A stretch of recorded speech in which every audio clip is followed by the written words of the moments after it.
নমস্কাৰ সকলোকে। আজিৰ দিনটো সকলোৰে শুভ হওক, মংগলময় হওক, আনন্দময় হওক তাৰে কামনা কৰি মই মৌচুমীয়ে পুনৰবাৰ আপোনালোকক সকলোকে জনাইছোঁ স্বাগতম। আজি আহিব আমাৰ ঘৰলৈ এগৰাকী বিশেষ অতিথি বঙাইগাঁৱৰ পৰা। আৰু কোন সেই অতিথি চাবলৈ হ'লে ভিডিঅ'টো শেষলৈকে চাব লাগিব। আজি ৰান্ধিম কোমোৰাৰ সৈতে হাঁহৰ মাংস।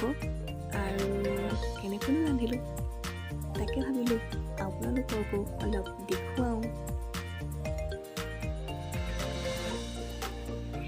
এইখিনিতে মই আৰু এটা কথা কৈ লওঁ, আমাৰ ঘৰত বেছি মছলাজাতীয় বস্তু খোৱা নহয়।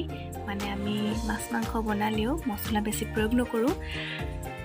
এজন বেপাৰী আহে মছলা দিবলৈ, তেওঁৰ পৰাই মানে আমি গোটা মছলাবিলাক লৈ থওঁ আৰু মিক্স কৰি খুন্দি থওঁ আৰু তাকে দিওঁ। এতিয়া মই অকণমান চেনি ইয়াত দি দিছোঁ ৰং আহিবৰ কাৰণে। বাকী মই কৈ নাযাওঁ, চাই যাওক কেনেকৈনো বনালোঁ।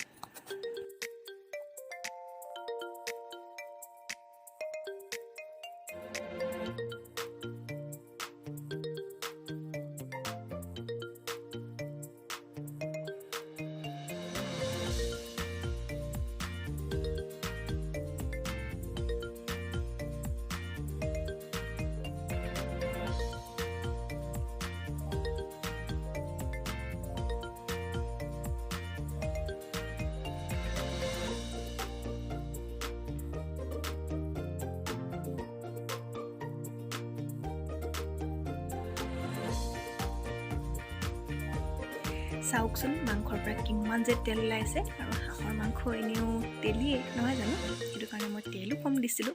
আৰু এতিয়া মই তাত দি দিম কাটি থোৱা কোমোৰা আৰু আলুখিনি ভালদৰে মিক্স কৰি পুনৰবাৰ ঢাকি থৈ দিম।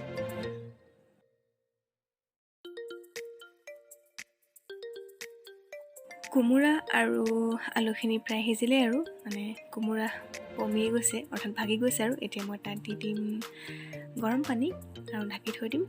এইখিনি হৈ থাকে মানে মই সেইফালে ৰবাব টেঙা খাইছিলোঁ, তাকো দেখুৱাওঁ।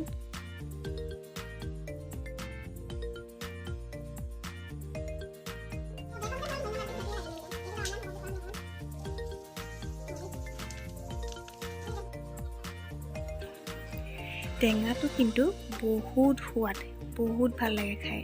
আগতেও এটা খাইছিলোঁ আৰু সেইটো কাৰণে এতিয়া মাহঁতে খাই থাকোঁতে ময়ো বহি ল'লোহি জুতি ল'বলৈ। আৰু আনফালে মোৰ মাংস প্ৰায় হওঁ ব'লক আকৌ এবাৰ চাই লওঁ।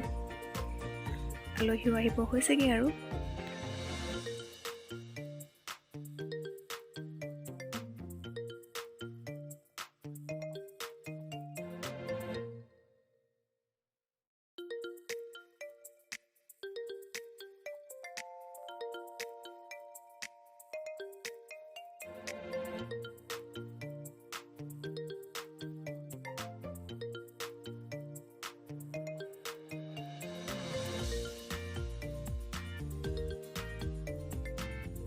আৰু এতিয়া মোৰ কোমোৰা দিয়া হাঁহৰ মাংস ৰেডি। আলহীও পালেহি, এতিয়া তেওঁলোকক খাবলৈ দিব লাগিব।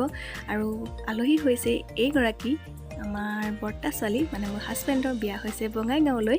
আৰু এতিয়া 1-1.5 বছৰ মূৰত তেওঁ আহিছে, গতিকে আমাৰ ঘৰতো ভাত খাবলৈ মাতিলোঁ। এতিয়া কথাটো হ'ল, এইগৰাকীৰো এটা চেনেল আছে পূবালীজ ব্লগ বুলি। যদি আপোনালোকে চোৱা নাই এবাৰ চাব আৰু ছাবস্ক্ৰাইব কৰি দিব।